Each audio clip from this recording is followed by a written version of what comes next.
જય માતાજી ભાઈઓ બહેનો, વ્રતકથા ગુજરાતી ચેનલમાં આપનું હાર્દિક સ્વાગત છે। ભાઈઓ બહેનો, આ ચેનલમાં 12 માસની તમામ વ્રતકથા સંપૂર્ણ અને શાસ્ત્રોક્ત સંભળાવવામાં આવે છે, જેથી વ્રત કરનાર સાંભળનારને વ્રતનું સંપૂર્ણ ફળ મળે। તો ચલો નિર્જળા એકાદશી સાંભળીએ। પૌરાણિક કથા અનુસાર પાંડવોમાંથી એક એવા ભીમસેને તેમના જીવનકાળ દરમિયાન માત્ર આ એક જ નિર્જળા એકાદશીનું વ્રત કર્યું હતું, એટલે જ આ અગિયારસ ભીમ અગિયારસના નામે ઓળખાય છે। હિન્દુ ધર્મમાં વર્ષ દરમિયાન આવતા તમામ વ્રત અને તહેવારોમાં એકાદશીનું આગવું જ મહત્વ છે। સમગ્ર વર્ષ દરમિયાન કુલ 24 એકાદશી આવતી હોય છે। અધિક માસના સંજોગોમાં આ એકાદશીની સંખ્યા 26 જેટલી થઈ જાય છે, પણ આ તમામ એકાદશીમાં સવિશેષ મહત્વ ધરાવે છે। નિર્જળા એકાદશી એટલે કે ભીમ અગિયારસ। ભીમ અગિયારસ જેઠ માસના સુદ પક્ષની એકાદશીને ભીમ અગિયારસ કે નિર્જળા અગિયારસના નામે ઓળખવામાં આવે છે। સમગ્ર વર્ષ દરમિયાન આવતી તમામ એકાદશીમાં આ એકાદશી સવિશેષ મહત્વ ધરાવે છે, કારણ કે આ અગિયારસે અન્ન તેમજ જળ પણ ગ્રહણ કરવામાં નથી આવતું। પૌરાણિક કથા અનુસાર પાંડવોમાંથી એક એવા ભીમસેને તેમના જીવનકાળ દરમિયાન માત્ર આ એક જ નિર્જળા એકાદશીનું વ્રત કર્યું હતું, એટલે જ આ અગિયારસ ભીમ અગિયારસના નામે ઓળખાય છે।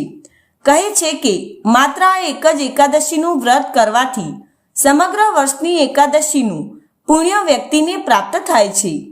નિર્જળા એકાદશીની વ્રત કથા। વેદ વ્યાસજી નિર્જળા એકાદશીનું મહત્વ બતાવતા કહેવા લાગ્યા કે એકાદશીના દિવસે ભોજન ન કરવું, પ્રાદશીના દિવસે સ્નાન વગેરે કરીને પવિત્ર થઈને પુષ્પોથી ભગવાન કેશવની પૂજા કરવી, ત્યારબાદ નિત્યક્રમ સમાપ્ત થયા પછી પ્રથમ બ્રાહ્મણોને ભોજન કરાવવું, પછી પોતે ભોજન કરવું, જનના શૌચ અને મરણ શૌચમાં પણ એકાદશીના દિવસે ભોજન ન કરવું। આ સાંભળીને ભીમસેન બોલ્યા, પરમ પિતામહ, મારી વાત સાંભળો। રાજા યુધિષ્ઠિર, માતા કુંતી, દ્રૌપદી, અર્જુન, નકુલ અને સહદેવ આ બધા એકાદશીના દિવસે ક્યારેય ભોજન નથી કરતા, અને મને પણ તેઓ હંમેશા એ જ કહે છે। ભીમસેન, તમે પણ એકાદશીના દિવસે ભોજન ન કરો, પરંતુ એમને હું એટલો જ જવાબ આપું છું કે મારાથી ભૂખ સહન થતી નથી। ભીમસેનની વાત સાંભળીને વ્યાસજી બોલ્યા, જો તમે સ્વર્ગલોકની પ્રાપ્તિ ઈચ્છતા હો તો બંને પક્ષોની એકાદશીના દિવસે ભોજન ન કરવું। ભીમસેન બોલ્યા, પણ પિતામહ, હું આપની સામે સાચી વાત કહું છું। એકવાર ભોજન કરીને પણ મારાથી વ્રત નથી કરાતું, તો પછી ઉપવાસ કરીને હું રહી જ કેવી રીતે શકું? મારા ઉદરમાં વૃક નામનો અગ્નિ સદાય પ્રજ્વલિત રહે છે। આથી જ્યારે હું ખૂબ વધારે ખાઉં છું ત્યારે જે શાંત થાય છે। આથી હે મહામુનિ, હું બહુ તો વર્ષભરમાં ફક્ત એક જ ઉપવાસ કરી શકું, માટે જેનાથી સ્વર્ગની પ્રાપ્તિ થાય અને જે વ્રત કરવાથી મારું કલ્યાણ થાય એવું કોઈ એક વ્રત મને કહો, હું એનું પાલન જરૂર કરીશ। વ્યાસજીએ કહ્યું, ભીમ, જેઠ મહિનામાં સૂર્ય વૃષભ રાશિમાં હોય અથવા મિથુન રાશિમાં શુક્લ પક્ષમાં જે એકાદશી આવે એનું યત્નપૂર્વક નિર્જળ વ્રત કરવું। ફક્ત કોગળા અથવા આચમન કરવા માટે જ મોંમાં જળ નાખી શકો છો। આ સિવાય કોઈ પ્રકારનું જળ વિધાન પુરુષે મોંમાં ન નાખવું, અન્યથા વ્રતનો ભંગ થઈ જાય છે। એકાદશીના સૂર્યોદયથી બીજા દિવસના સૂર્યોદય સુધી મનુષ્ય જળનો ત્યાગ કરે તો આ વ્રત પૂર્ણ થાય છે। ત્યારબાદ દ્વાદશીના પ્રભાત કાળમાં સ્નાન કરી બ્રાહ્મણોને વિધિપૂર્વક જળ અને સુવર્ણનું દાન કરવું। આ પ્રમાણે બધા કાર્યો પૂરા કરીને જીતેન્દ્રિય પુરુષે બ્રાહ્મણો સાથે ભોજન કરવું। વર્ષભરમાં જેટલી એકાદશીઓ આવે છે એ બધીનું ફળ મનુષ્ય નિર્જળા એકાદશીના વ્રતથી પ્રાપ્ત કરી લે છે। શંખ, ચક્ર અને ગદા ધારણ કરનારા ભગવાન કેશવે મને કહ્યું કે જો માનવ બધું છોડીને એકમાત્ર મારા ચરણે આવી જાય અને એકાદશીના દિવસે નિરાહાર રહે તો એ બધા પાપોથી છૂટી જાય છે।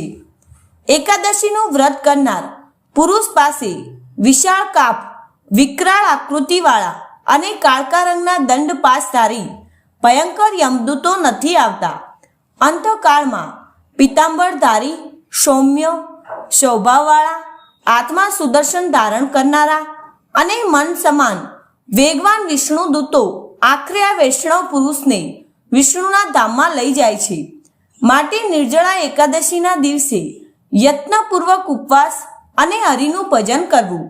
સ્ત્રી હોય કે પુરુષ, જો એણે ભયંકરમાં ભયંકર પાપો કર્યા હોય તો પણ સઘળા પાપો નષ્ટ થઈ જાય છે. જે મનુષ્ય આ દિવસે જળના નિયમનું પાલન કરે છે અને પુણ્યનો ભાગી બને છે. આ સાંભળીને ભીમસેનને પણ આ શુભ એકાદશીનું વ્રત કરવાનું શરૂ કરી દીધું. ત્યારથી એ પાંડવ એકાદશી કે ભીમ 11 નામથી વિખ્યાત થઈ છે. એકાદશીની તિથિ શું છે? ભીમ એકાદશીનું વ્રત આ વખતે 31 મેના દિવસે રાખવામાં આવશે. એકાદશીના તિથિનો પ્રારંભ 30 મે મંગળવારે 1:07 થશે, જ્યારે તેની પૂર્ણાહુતિ 31 મે બુધવારે બપોરે 1:45 થશે. ઉદય તિથિ પ્રમાણે એકાદશીનું વ્રત 31 મેના રોજ રાખવામાં આવશે, જ્યારે વ્રતના પારણા 1 જૂન ગુરુવારે સવારે 5:24 થી 8:10 વચ્ચે કરી શકાશે. આ વખતે નિર્જળા એકાદશી પર સ્વાર્થ સિદ્ધિ યોગ અને રવિ યોગ બની રહ્યો છે. શ્રી હરિની કૃપા પ્રાપ્ત કરવા માટે આ યોગ સવિશેષ ફળદાયી મનાઈ રહ્યો છે. નિર્જળા વ્રતનો મહિમા. તમામ એકાદશીમાં નિર્જળા એકાદશી સૌથી મુશ્કેલ મનાય છે, કારણ કે તેમાં જળ ગ્રહણ કરવું પણ વર્જિત માનવામાં આવે છે. માન્યતા અનુસાર જે વ્યક્તિ આસ્થા સાથે આ દિવસે નિર્જળા વ્રત કરે છે તેને તમામ પાપ કર્મોમાંથી મુક્તિ મળી જાય છે. નિર્જળા એકાદશીના દિવસે દાનથી શુભ ફળની પ્રાપ્તિ થાય છે. ભીમ એકાદશીના અવસર પર વ્રત જપનો તો મહિમા છે જ, પરંતુ આ દિવસે દાન કરવાનો સવિશેષ મહિમા છે. ધાર્મિક માન્યતા અનુસાર આ દિવસે મીઠાનું દાન કરવું શુભદાયી બની રહે છે. કહે છે કે આ દિવસે આસ્થા સાથે જરૂરિયાતમંદને મીઠાનું દાન કરવાથી ઘરમાં ક્યારેય ભોજનની ખોટ નથી વર્તાતી.